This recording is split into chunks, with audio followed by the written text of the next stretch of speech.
باش بهم ثابت کن دیگه. چیو بهت ثابت کنم؟ اینکه چالشایی که به بقیه میدی رو خودت هم میتونی انجام بدی.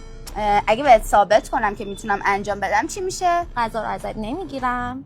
چه حرفا؟ و اینکه نشون میدم که فالوت دارم. فالو هم داری پس؟ بله. اوکی، من اینجام که تو بهم چالش بدی که من خودم انجامش بدم. چه چالشی میخوای بهم بدی؟ خیلی دوستت دارم. دلم قربونت نمیخواد بشم. اذیتت کنم. مرسی. چالش آسونی بده. اوکی باشه بگو. اگه تونستی دستاتو تا 10 ثانیه پایین نگه داری. من ورزشکارم، خوراکم. جدی؟ خب نشون بده. بگیرشونو. خودت میشماری؟ آره. اوکی. 1 2 4 5 9 10. اوکی. تونستم غذامو پس بده. نشونم بدی فالوم داری؟